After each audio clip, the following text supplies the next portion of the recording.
Tell me about your vision when you decided to write this book. I think the vision came from one. The more I researched, the more the problem was clear that 2 out of 5 new CEOs fail in the first 18 months, and just going, that's ridiculous.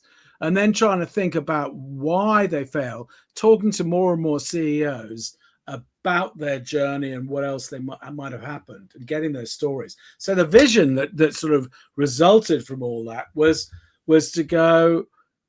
I mean, I passionately believe that every single first-time CEO should be allocated an independent, and has to be independent, coach and mentor as a matter of course. Why wouldn't you? The paranoid, new imposter syndrome filled new CEOs going, everyone wants me to fail.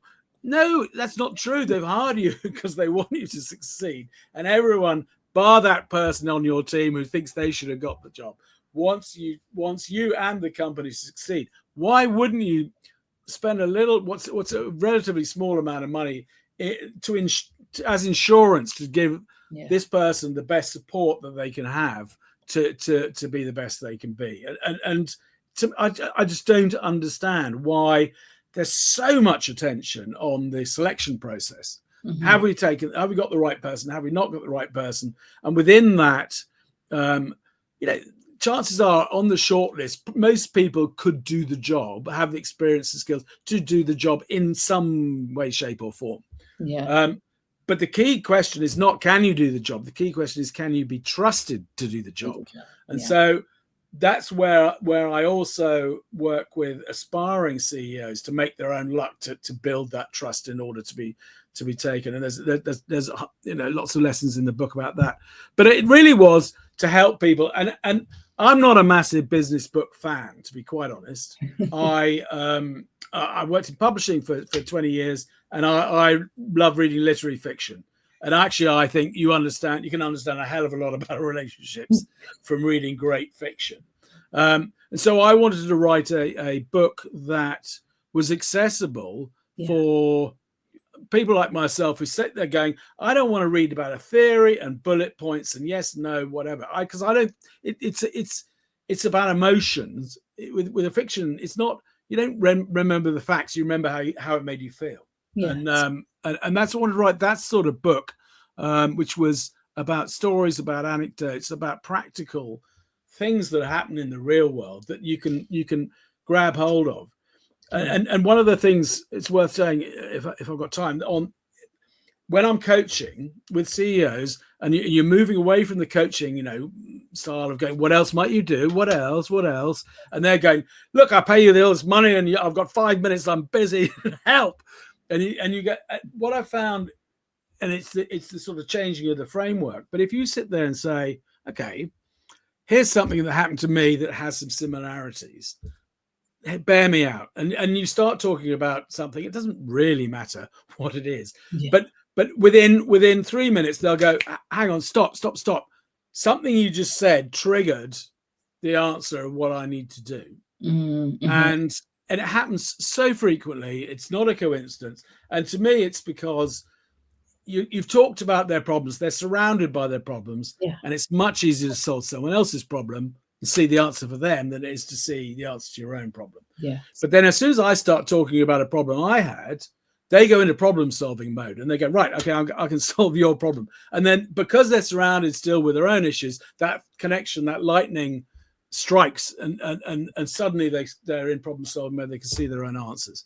And it's so powerful. It really is a magic moment. The first time it happened, I was sitting there going, wow. I was as surprised as anyone else.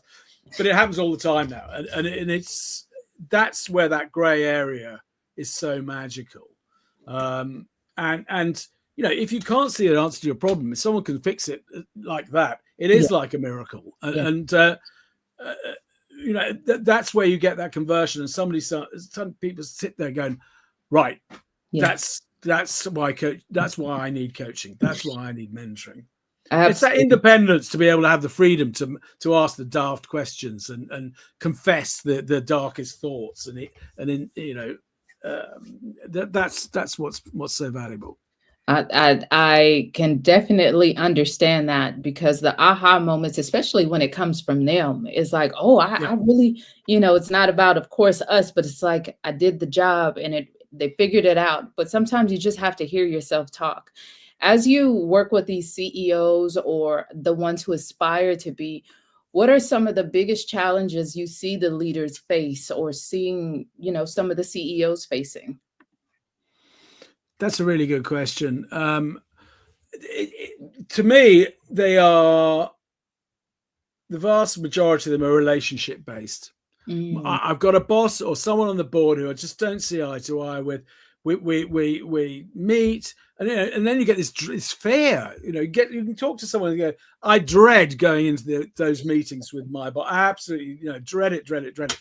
But then 5 minutes later, you're talking to them and say, tell me about someone who you really rate that you've worked with. They go, oh, I've never worked for anyone who I haven't overtaken in 3 months. And you're just going, wow, you've got massive fear on one side. 5 minutes later, you're the best things in sliced bread, and it's extraordinary. So, but it tends to be about relationships, because a team might make something work. If you've got a problem that's technical, that yeah, you still need relationships in order to build the team that's going to fix it.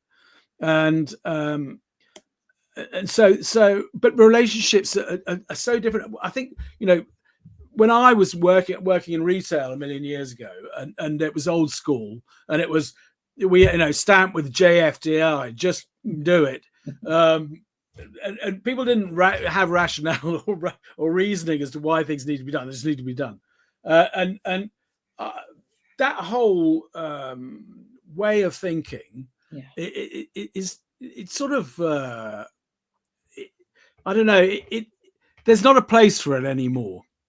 It doesn't get the best out of people, and yeah. it actually sets people up the wrong way. So I'm not quite sure where I'm going with this, Oh, it's but the okay. but but that relationships issue of understanding that cracking the whip harder is not necessarily the answer. You're in charge of sales. Sales are down this month.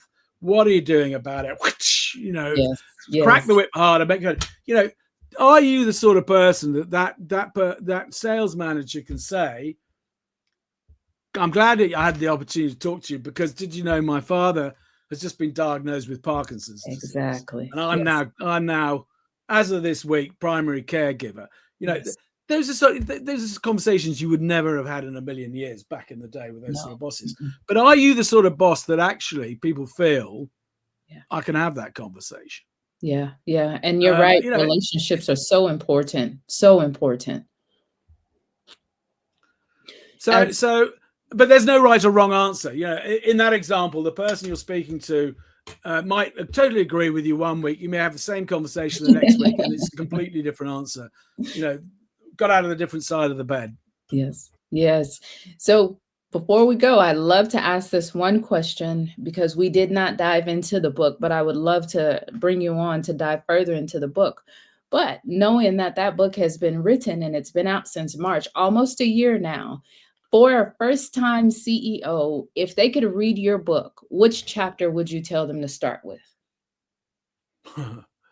um, I start with the introduction, because it sets out what the book tries to achieve, Okay. and then there's a sort of model in the book which looks at the relationships internally within the company, up and down, Yeah. and across the wider company, but then also externally with suppliers, with partners, with media, Mhm. and it's really you might find the area which says, hang on, that's me, or that's the area I've got an issue with, because it's Uh-huh. in three parts: the external, the internal, and then the first part and most important part is about you. And I Mhm. guess that's the really interesting one, because it sets you on the journey of going, yeah, I get all that, I've been through that, or wow, Yeah, my yeah. God, there's a long way to go. So you is always the most important, and in any relationship, you are the one consistent person who's always involved in that relationship. Absolutely. Well, you guys heard it. You start with the introduction and then focus on you. With that being said, David, please share with them where they could either set up a coaching session with you, so your website, your social media handles, and where they can purchase your book at. Okay, so the website is www.greyareacoaching.com. But as I said, it's GREY areacoaching.com. And on that, there's a whole load of stuff about me, my career, my from when I did my psychology degree back in the 13th century to what I'm actually doing now, and my process and style of coaching and mentoring. But also within, there's a tab media news where there's a lot of interviews, podcast appearances or whatever. And you'll be able to see what I'm like, hopefully a little bit, because it's all that's so important, so, and not everybody's for everybody. And some people said, no, not my cup of tea. And other people going, that's really interesting. I like the way he approaches that. So it's horses for courses. So Grey, to that website, and a lot of testimonials from people I've coached. So there's loads of information on that site. The book is available on Amazon. Whether Barnes and Noble are stocking it or whatever, I don't know. But it's on Amazon.com.